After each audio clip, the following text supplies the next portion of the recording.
We got a brand new reveal for AEW Fight Forever, including tag teams, new moves, and a lot more information that we got to cover today on the show. The first thing we got to talk about is going to be tag team entrances. We got a first look here at Chris Jericho and Sammy Guevara making their tag team entrance together as part of the Inner Circle. Not Jericho Appreciation Society. It is what it is. The thing was developed many years ago, brother. But I'm excited that we are going to get full tag team entrances showing off here. The character models for both of them look good. We saw earlier builds of Chris Jericho. They got their tag team record of 1-0. And it's still fun that you can control the pyro and the camera angles for this too, even though I kind of wish that the entrances were like full entrances. But it is what it is. The question I'm gonna have though regarding the tag teams, the entrances, we can create tag teams. I wonder if I can go in there and create a faction, obviously only having 2 people come out be playable in a tag team match, but creating the Inner Circle, creating Jericho Appreciation Society and having all the members come together in that team and have like mini tag teams all over the place. You know what I'm talking about, but I hope that I can get that created in there. And I wonder what kind of entrance options we have. Is it going to be a generic tag team entrance for everybody, or are they going to have unique ones? Because we still haven't seen tag team motions for like the Young Bucks, for example. AEW Games also released new footage that we got here, and we can confirm that Anna Jay is in the game day 1 at release. I'm excited for this. I know people have been wondering about the AEW women's roster, how big or how small it's going to be, and it's getting larger and larger as days go by, and I'm excited that we are going to be able to have the likes of Anna Jay, Ty Mello, Jade Cargill, and more that are going to be in the base game day 1. We also got more tag team footage here that I'm excited for. I've been wondering about how tag teams are really going to look and how they kind of feel for this game. And I like that you got all 4 of them mixing it up in the ring. Question I do have is, are we going to get only standard tag team rules available, or are they also going to mix in tornado tag teams? Because here we have all 4 people in the ring at the same time. It could just be a moment in the match where all 4 are in the ring, but I wonder if they're going to allow us to have tornado rules here too. That would spice it up a little bit. If you allow us to add in more rules and options for your matches like we used to do back with No Mercy in WrestleMania 2000, where I could have a tag team match, no DQ, pull out all the weapons. If I can do those kinds of things, then I'm going to be excited to have and play those tag team matches a lot more. The other cool thing that they included now, and I'm glad that it's in there, the inclusion of double team moves. So we can confirm that you have moves here like Jade Cargill and Chris Statlander are doing it on Nyla Rose, where they're doing a double DDT onto her. They also got a double DDT on the outside of the ring too, which looks great, followed by a superplex, a double team superplex. So they're giving players a lot of variety when it comes to tag team moves and double team moves.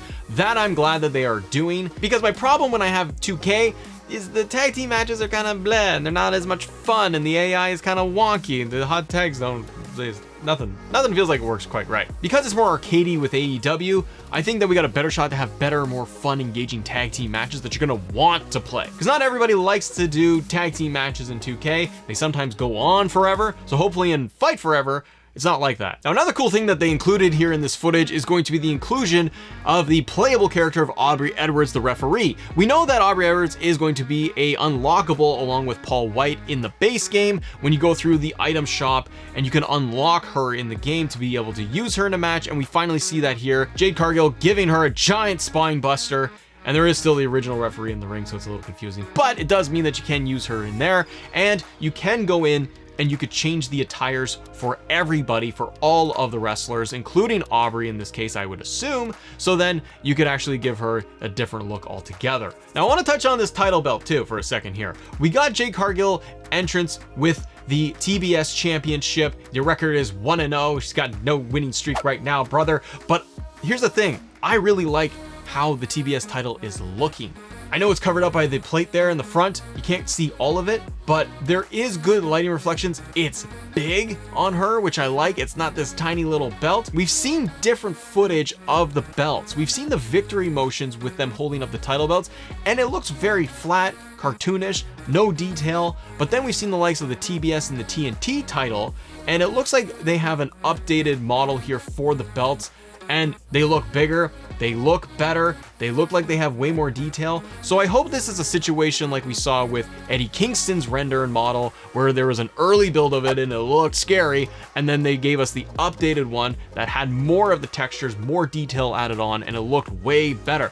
And I hope this is the case for the belts. For the title belts, I think we can confirm that we're getting TBS, TNT, the heavyweight for the men and the women, the tag team titles, And I think that we're also getting the FTW championship, but I haven't totally seen that. I just know that that's been circulating online. So to start, we're getting the main titles. I do wonder if down the road, with patches, with updates and downloadable content, if we are going to get the inclusion of more titles like the international title, for example, and then maybe even further away, like a year or so, are they going to add in 6-man matches, the trios titles, and so on? It'd be cool if they added a lot more in there for belts. That'll make things fresh and keep it going. I also want to touch on Britt Baker's entrance here because we've seen earlier builds of it, and this one is got a better close-up and the zoom in of the camera with the pyro. It looks way better. And we also have our first look of Abaddon in the ring too. The thing that I like about the footage we have here of Abaddon going up against Chris Statlander is how fluid the moves look, where we're getting the Hurricanranas, the pop-up powerbomb.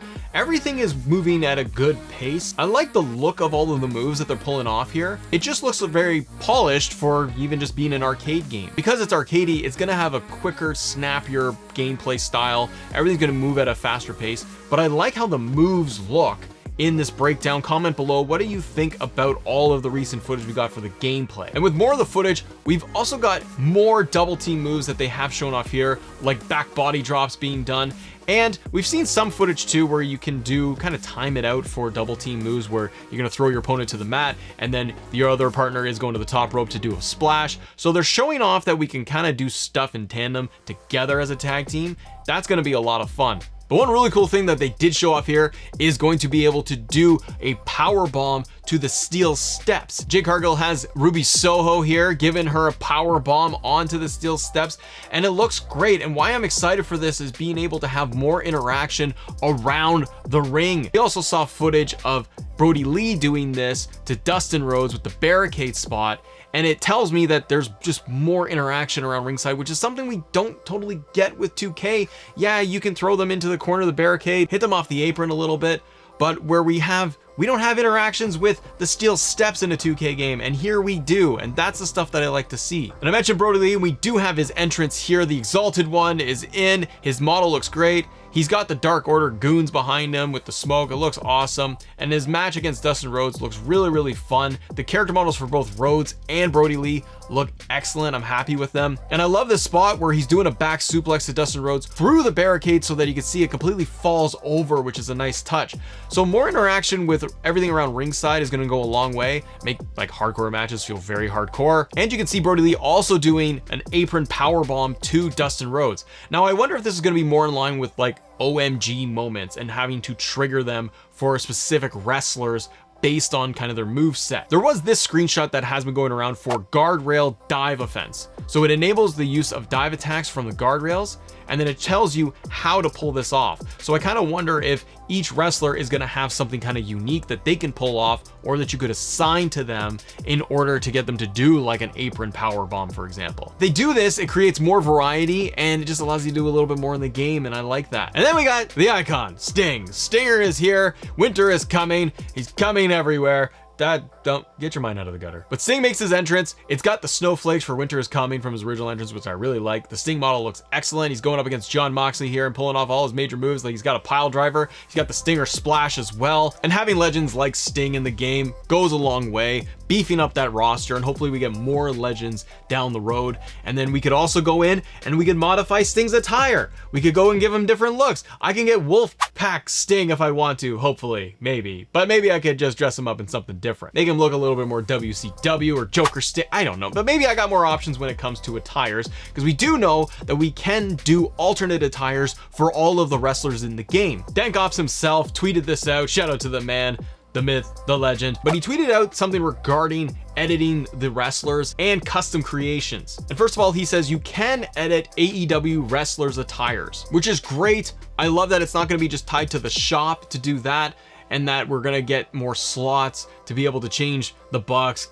Kenny, Sting, whoever, and give them any kind of look that we want. Chris also adds though that there was this pop-up for one of the menus regarding your custom creations, your wrestlers, your creator wrestlers, and their stats. Pop-up says that in this mode, you can create your own unique wrestlers. You can also modify the entrances and attire of AEW wrestlers. One piece of advice: newly created wrestlers won't be strong enough to compete with established talent. You'll want to train them first in Road to Elite. This is a bummer. If it means that I create somebody in the game like Stone Cold Steve Austin and I want to put him into the game and have a match against Kenny Omega or Sting or whoever the hell I want, but if I do that, he's not going to be strong enough to take on anybody. So it sounds like, based on this, I got to put my created wrestlers through Road to the Elite to get their stats up.